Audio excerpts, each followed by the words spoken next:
Welcome, everybody, to today's Writers Chat Zoom interview. We have an illustrious guest today. It's Joseph Pearce.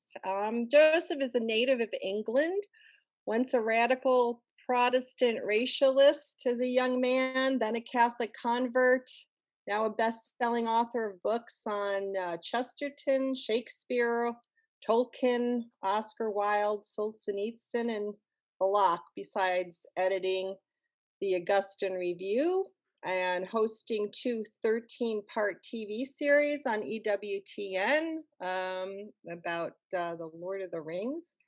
And oh, yes, he's a playwright too. So we're looking forward to hearing about what he's been doing. And today is not only his name day, St. Joseph's Day, but it's also the anniversary of the day that he came into the church. So congratulations and God bless you, Joseph. So I guess the first thing I would like to ask you is if you could just tell us a little bit about your early life. It's a fascinating conversion story, and I think it gives a lot of us who have people in our lives who we feel are off the rails a little bit. It gives us hope. And so, can you just tell us a little bit about that first? Sure. So this will be the 3 minute version of a book. I wrote a book published by Tan called "Race with the Devil: My Journey from Racial Hatred to Rational Love." So if people want the extended version, that's where they can find it. But the 3 minute version, basically, at the age of 15, I joined a radical neo-Nazi organization in England called the National Front.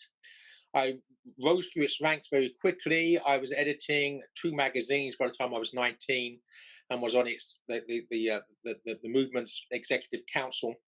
For editing one of those magazines, I was sentenced to prison twice for publishing material likely to incite racial hatred, and spent my look at this right now. I spent my 21st and 25th birthdays in prison for those offences. The difference between two prison sentences, I began reading Chesterton. So the first prison sentence, I consider myself to be a political prisoner, a political soldier. Couldn't wait to get out so I could carry on. The second prison sentence, I thought, why am I here? I don't even think I believe this stuff anymore. I've been going through the motions. And that was because I'd been reading a lot of Chesterton, and through Chesterton, I'd come across Belloc. I'd read Newman's Apologia Pro Vita Sua, C.S. Lewis. So I read The Lord of the Rings for the first time during that second prison sentence. I prayed for the first time the second day of that second prison sentence, which was a 12-month sentence.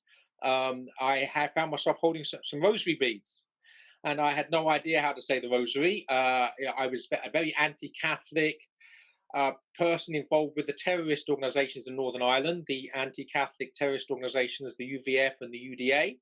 So we used to call Catholics bead rattlers contemptuously, but here I am holding these beads in a prison cell and desiring to pray the rosary, not knowing how to do so because I didn't know the Creed or the Hail Mary or the Glory Be. I had been taught the Our Father when I was a child and had since forgotten it. So what I did, I mumbled inarticulate prayers and fumbled the beads. And it was as if answers started rushing in, healing started rushing in. I started to go to mass during that second prison sentence. And then when I got out of prison, I broke with all of my friends and comrades. I moved to a different part of the country, started afresh. And as you mentioned in your introduction, 32 years ago today, 1989, I was received into the church. And I always say that my first book as a Catholic was my biography of G.K. Chesterton. And I always say that the writing of that book was an act of thanksgiving, an act of thanksgiving to God for giving me Chesterton, but also an act of thanksgiving to Chesterton for giving me God. That's beautiful. Okay, so I have one follow up about that. What is one thing you can isolate or distill about what you read in Chesterton and the other books that was kind of the clincher? Was there what or not that has to be one statement, but what was it that grabbed you? Well, there were two things. In actual fact, if people want to really delve deeper, my first impressions of Chesterton were very similar to C.S. Lewis's first impressions of Chesterton. Lewis first read Chesterton in the army during World War One, recovering from a wound, and he read a volume of Chesterton's essays, and what he wrote, and he was an atheist at the time, and what he wrote about Chesterton Mm, sort of reflects very much what I feel. Two things. One, that I fell in love with Chesterton's goodness. He was someone that I enjoyed being with. There's something about Chesterton that his personality comes forth from the page so that you actually feel you know him, especially the more you read him. So he became a friend. I learned to, and Lewis says, that he fell in love with his goodness. And I mm, did the same. But the other thing with me was that Chesterton taught me the connection between fides et ratio, between faith and reason. Prior to that, I'd always assumed that you had to choose. You can either mhm, be credulous and have faith, or incredulous and have reason, but you couldn't have both. And Chesterton, of course, following Thomas Aquinas and others, taught me that faith and reason actually go hand in hand, and in fact, reason leads you to faith, and that was crucial for me. uh-huh, right. Now, how do you see that? Just leads me to think about the situation we're in today in our culture.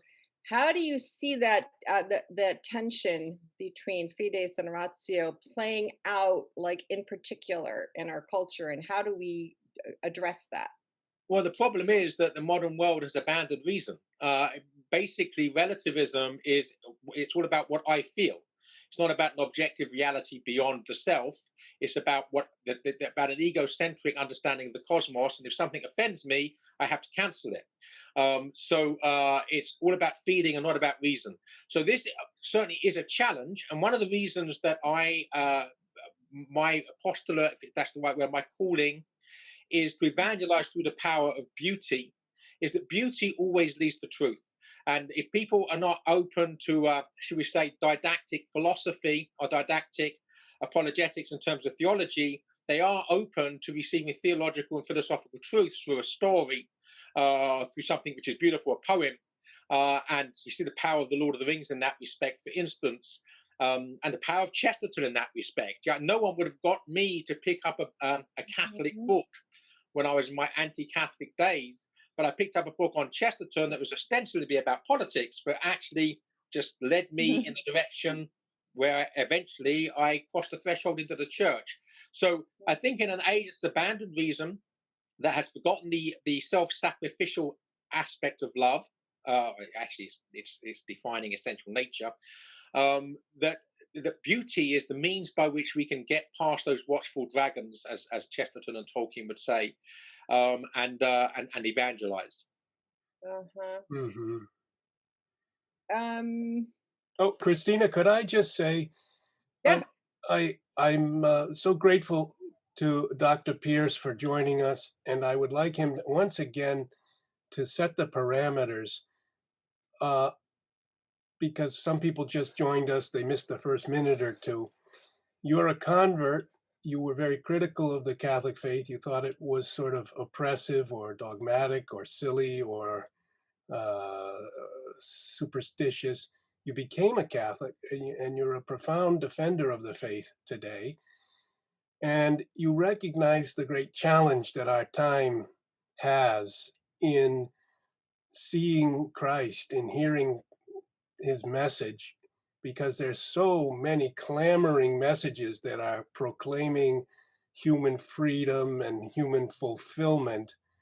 And yet there's great misery in our time, great loneliness, great confusion. So I'd like you to repeat again, why do you find in the Catholic faith blessedness, peace, fulfillment? And why is it that our society finds it so difficult to find that? And Yeah, reflect on that for a moment. yes, certainly. And basically, the book I'm going to be writing next, God willing, I've provisionally entitled "The Good, the bad, and the beautiful, a history in three dimensions, where I'm basically it's taking up Pope Benedict's famous lines, where he says that in the final analysis, the only argument for the church is the saints that she's inspired, and the works of beauty that have been brought forth from her womb. So what I'd like to show is that the history is made up of three interwoven strands, and that is the goodness, sanctity, the absence of goodness, choosing wickedness, and the works of beauty that are the consequence of wonder. And to take the last first, I mean, Thomas Aquinas tells us that basically perception is connected to virtue. That you have to begin with virtue, specifically humility. Humility gives us a sense of gratitude. Gratitude opens the eyes in wonder. It's wonder that leads to contemplation, and it's contemplation that dilatatio, dilates, opens the mind and the heart into the fullness of reality. So those sort of 5 steps that are necessary for perception. So that takes the whole thing back to the garden, actually. And the whole of history really is a replaying of the beginning of history, because we either have humility and see reality, or we have the absence of humility, which is the definition of pride, and then we have prejudice, which prevents us. Pride and prejudice go hand in hand, because we don't see what's there, we see what we want to be there, which is not the same thing. So that plays itself out in history, and the wonder shines itself forth in holy lives lived, the saints, but also in beautiful works of art. And those two things are what connect us to him, beyond the sacraments. Obviously, the sacraments are the main conduit. What do you do at the at the Augustine Institute? Well, no, you might call it a day job. Although it's a day job where I'm serving the church, so I'm very pleased. I'm director of book publishing there. So specifically, the joint ventures the Augustine Institute does with Ignatius Press. So we publish some good books. We've launched a series called What Every Catholic Should Know, and I actually wrote one of the titles for that, Literature, What Every Catholic Should Know. But we have God, What Every Catholic Should Know, Being Catholic, What Every Catholic Should Know, Salvation, What Every Catholic Should Know, and we're doing other things as well. So we've got a book coming out soon, which I'm very excited about, called The Music of Christendom, which is a history of music, basically. By a very good former colleague of mine at Ave Maria, Susan Tracy, professor of music. So we're doing lots of good things. But beyond that, of course, I write, I speak, I teach, doing a lot of online teaching at the moment in these COVIDious days when it's not possible to teach in more conventional ways. Okay, interesting. And you're in South Carolina. I'm in the upstate of South Carolina, about 20 miles or so south of Greenville. All right. So I did have a few of our people who are with us today wanted to ask about Shakespeare, and you of course have written at least one book about Shakespeare in your thesis that he was a Catholic. Was this an assemblage of small telltale clues? How did you arrive at your thesis? And tell us a little bit about that, if you would. When I arrived in the States, which was 4 days before 9/11, so September the 7th, 2001, I came here to join the literature faculty at Ave Maria. And one of my colleagues was a believer that Shakespeare was a Catholic. And I said that that's just wishful thinking. We don't know enough about Shakespeare to have any idea really what his religious beliefs were. But the metaphor I used was, it's a jigsaw puzzle, and we've only got a handful of pieces. We can't see what the picture is. But then as time went on, I kept finding other pieces of the puzzle, and it comes a point at which you've got enough pieces, you become curious that perhaps there is something in this. And then rather than stumbling across pieces of the puzzle, you start looking for them. And that's when my research began on the book. And in fact, it's important. I've written 3 books, and the reason that's important is there are 2 ways of showing that Shakespeare was Catholic. One is the biographical, historical evidence, and that's what I give in my first book, The Quest for Shakespeare. and the other is the textual evidence to be found in the plays and the poems and the sonnets. And that's what I do in my second and third book on Shakespeare. The evidence is beyond reasonable doubt, both biographically and textually, that Shakespeare was a believing Catholic in very anti-Catholic times. And that's the very important thing for us to realize. To be a Catholic in Shakespeare's time was against the law. It makes you an outlaw. To be a priest in Shakespeare's time was punishable by death. To shelter a priest in Shakespeare's time was punishable by death. To refuse to attend the services of the state religion meant that you incurred a very heavy fine. So only the most devout Catholics, the most militant Catholics in the best sense of the word, as in church militant, that refused to attend the service of the state religion and paid the fines. These were called recusants, those who recused, those who refused. Shakespeare's family were a recusant family. His daughter was recusant. We have all the court records for this.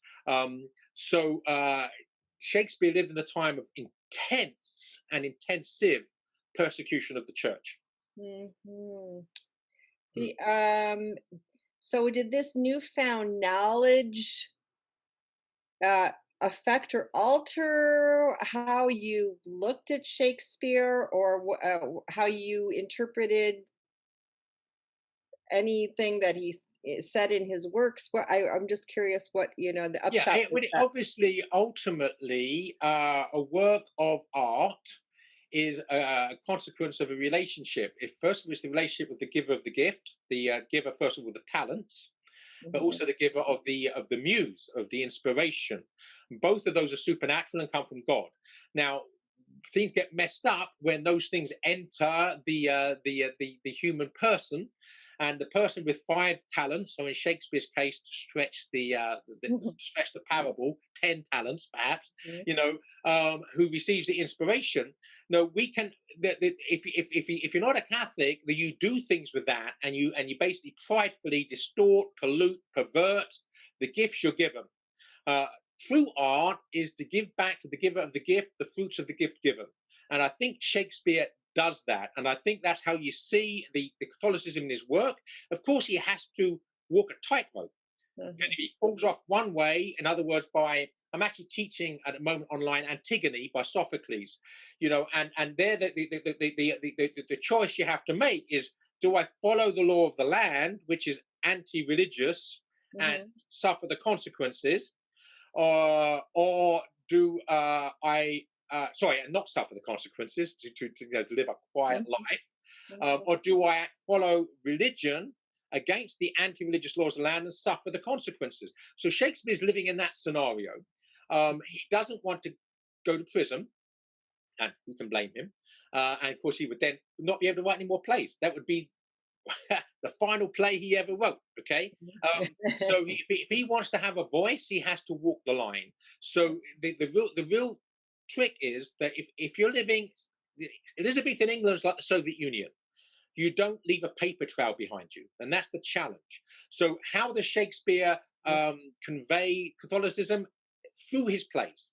And you see it over and over again, that the heroes and the heroines are those who not only have conventional religious beliefs and conventional morality, but are prepared to pay the price for following a moral life in very immoral times. And the villains are always Machiavels, self-centered, self-serving people who will basically sell their own mother or brother or sister for self-advancement. So that is the dynamic that plays itself out through Shakespeare's plays, and that is speaking very powerfully to Shakespeare's own time. And then specifically, I'll give you just one example, because I could obviously go on forever about this. The Merchant of Venice.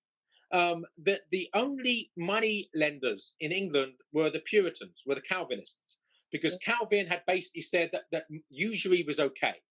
The Catholic Church had always condemned usury. So, but it was against the law in Shakespeare's England to talk about contemporary religion and politics on the stage. So, how do you get around that? Well, first of all, if you want to bring Catholicism in, you said it either in the past, which is Catholic, or you said it in Italy, which is Catholic, and then you can have a friar walking around, because that's what happens in Italy. Okay, so that's one thing you do.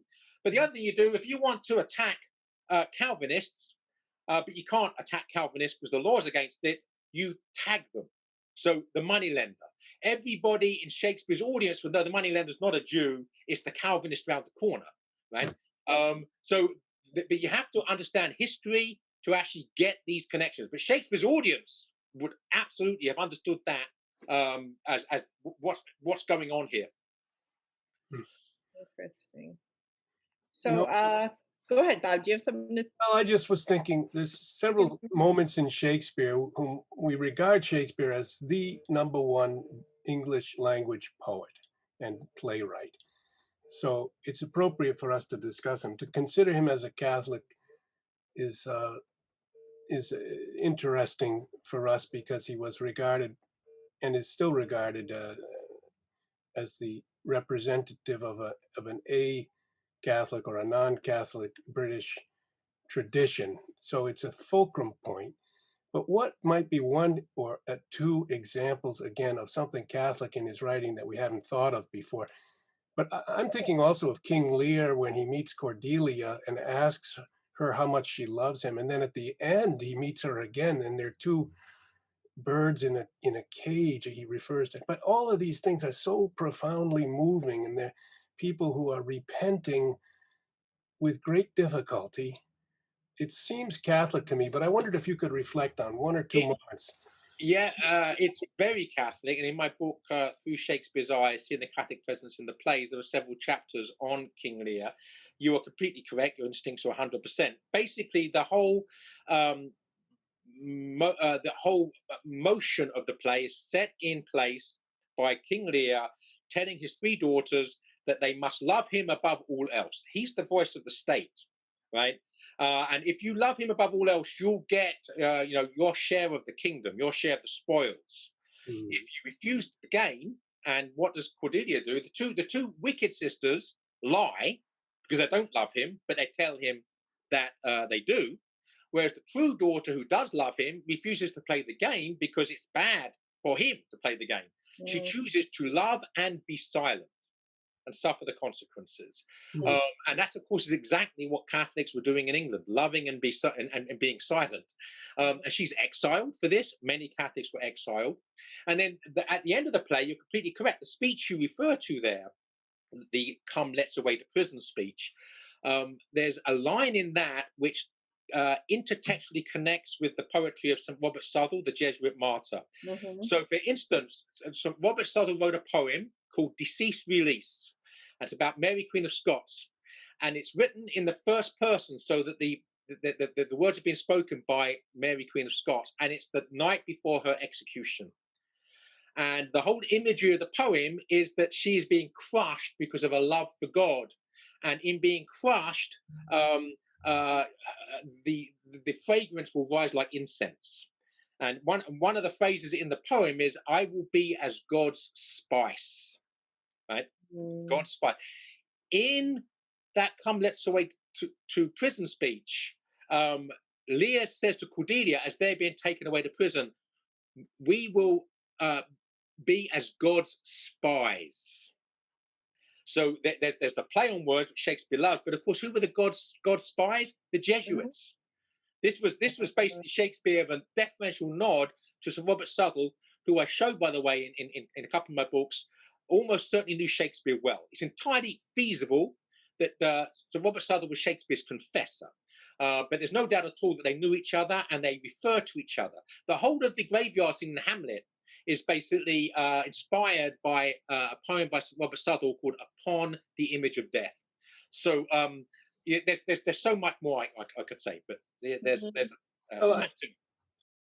Hi, thank you for watching, and be sure to subscribe to our channel by clicking on that red subscribe button and click that bell so you'll be notified when we upload new content. Check out all the links below for subscriptions to Inside the Vatican magazine and to the Moynihan letters, which is free to your inbox. You stay connected. It's content that you can get nowhere else. All that information is below. Thank you.